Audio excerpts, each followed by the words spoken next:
সারা বাংলাদেশের মানুষ জাগ্রত হয়েছে, তারাও শপথ নিয়েছে জাতির জনক বঙ্গবন্ধুর কন্যা দেশরত্ন শেখ হাসিনাকে দেশে ফিরিয়ে আনার আগ পর্যন্ত তারা ঘরে ফিরে যাবে না। ঢাকা শহরে আপনারা দেখেছেন গতকাল আমাদের স্বাধীনতার মহান স্থপতি বঙ্গবন্ধুর বাড়ি হাজার হাজার স্মৃতি বিজড়িত যে জায়গা, বাংলাদেশের স্বাধীনতার ইতিহাস, সেই বাড়িকে অবমাননা করা হয়েছে, বঙ্গবন্ধু জাদুঘর পুড়িয়ে দিয়েছে। গতকালকে যখন হাজার হাজার মানুষ বঙ্গবন্ধু ভবনে হাজির হয়েছে, মোমবাতি প্রজ্বলন করেছে, ওই ৭১-এর পরাজিত শক্তি বর্তমান শাসক গোষ্ঠী ভয়ে ভীত হয়ে অত্যাচার নির্যাতন শুরু করেছে।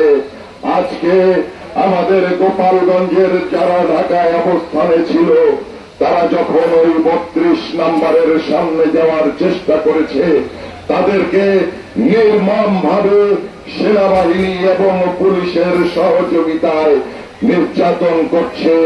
এই অবস্থা চলতে পারে না, এই অবস্থায় আমরা চলতে দেব না।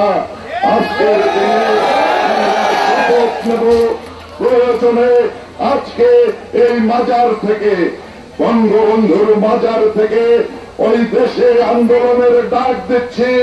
সারা বাংলাদেশের মানুষকে ঐক্যবদ্ধ হয়ে ঢাকা অভিমুখে আমরা যাত্রা করে ওই অপশক্তিকে বঙ্গবন্ধুর সোনার বাংলা গড়ার দৃঢ় প্রত্যয় ব্যক্ত করছি। দেশরত্ন শেখ হাসিনাকে বাংলাদেশের মাটিতে সসম্মানে ফিরিয়ে আনার দৃঢ় অঙ্গীকার ব্যক্ত করছি, দৃঢ় অঙ্গীকার ব্যক্ত করছি।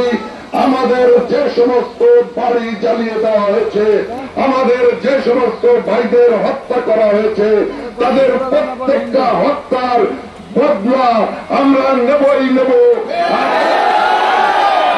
দিনের লড়াই সংগ্রামের জন্য প্রস্তুত থাকবেন এই সরকার। তাদের ধারণা জগদ্দল পাথরের মতো এই বাংলাদেশে শাসন দীর্ঘ সময় চালাবে, আমরা সেটা হতে দেব না। অবিলম্বে তাকে নির্বাচন দিতে হবে, নির্বাচন না দিলে আমরা দুর্বার গণ আন্দোলন গড়ে তুলব। বাংলাদেশের সংস্কার, আরে ওই তোরা কি করবি? বাংলাদেশের সংস্কার তো শেখ হাসিনা করেছে। ৭৫-এর পরে যত অপকর্ম করেছিস, বাংলাদেশকে পিছিয়ে দিয়েছিস, সেই জায়গায় বঙ্গবন্ধু কন্যা লক্ষ লক্ষ মানুষের ঠিকানা করে দিয়েছেন, হাজার হাজার লক্ষ লক্ষ মানুষের, কোটি কোটি মানুষের অন্ন বস্ত্রের ব্যবস্থা করে দিয়েছেন, সুচিকিৎসার ব্যবস্থা করে দিয়েছেন, বাংলাদেশকে উন্নয়নশীল রাষ্ট্র হিসাবে বিশ্ব দরবারে পরিচয় করিয়ে দিয়েছেন। যে মুহূর্তে দেশরত্ন শেখ হাসিনা উন্নত রাষ্ট্র গড়ার লক্ষ্য নিয়ে নিরলস পরিশ্রম করে যাচ্ছেন, সেই মুহূর্তে ষড়যন্ত্রকারীরা এই ষড়যন্ত্র করেছে। গোটা আন্দোলন ও বৈষম্য বিরোধী ছাত্র আন্দোলনের নামে আজকে সাধারণ ছাত্রছাত্রী যারা আছেন, তাদের উদ্দেশ্যে বলতে চাই, আদালতের যে রায় হয়েছে, সেই রায়কে সম্মান জানিয়ে আমাদের প্রিয় নেত্রী গোটা সংস্কার করে দিয়েছেন। কিন্তু ওই সেনা সমর্থিত কিছু অফিসারের মাধ্যমে আমাদের প্রিয় নেত্রীকে ওই আন্দোলনকে ঘিরেই ক্ষমতাচ্যুত করে দেশ থেকে বাধ্য করেছে। আমরা সকলে ঐক্যবদ্ধভাবে এর প্রতিবাদ প্রতিরোধ গড়ে তুলি। দেশরত্ন শেখ হাসিনাকে সসম্মানে দেশে ফিরিয়ে আনি।